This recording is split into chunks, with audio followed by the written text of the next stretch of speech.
So you think that she does not owe the NYSC nor the government an apology? No, what has to happen? It is the NYSC that is owing her an apology, and it is the Nigerian government that is owing her a listening ear.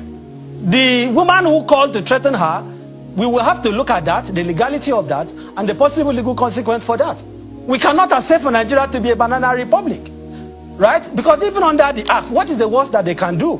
What is the worst that they can do? Assuming that a court member even violates the bylaw, maybe 1 month extension, but in this case she has not even violated anything, and you are calling to threaten her. The woman is not the spokesperson of President Tinubu. If somebody says Tinubu is a terrible president, is that not a statement of fact for which millions of Nigerians are in agreement? And they say, why did you say Lagos is smelling? Lagos is stinks and whatever. Why do we have Loma in Lagos? When you make such a statement, Barrister, when you make such a statement about the president, do you have evidence to substantiate all that you have said?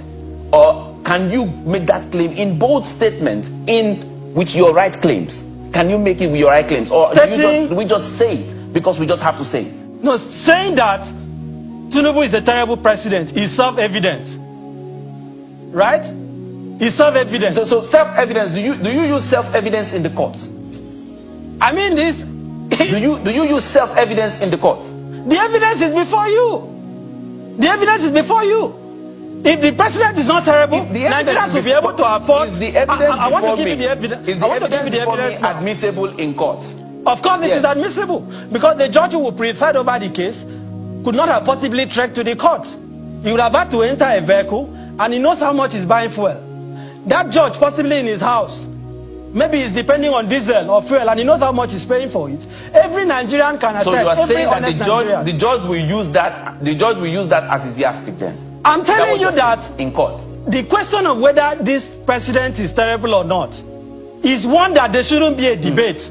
And anyone that is seeking to debate it is just engaging in intellectual duplicity with proper respect. Because I can sit here and chronicle facts that is conclusive about. In fact, she was very kind in her language. If I was the one, I could have used more acerbic language. How can you say? And this is the president, by the way, who was promising on heaven and earth. Today, Nigerians cannot feed. Look at the cost of data that has been increased. You can't even have access to internet. The cost, the electricity tariff has been increased. Our naira, our exchange rate is nothing to write home about. Healthcare, nothing to write home about. The war on corruption, the president has not fought it. Austerity, Nigeria is going through a very difficult phase, but you are spending billions, and they keep saying, oh, be patriotic, love Nigeria.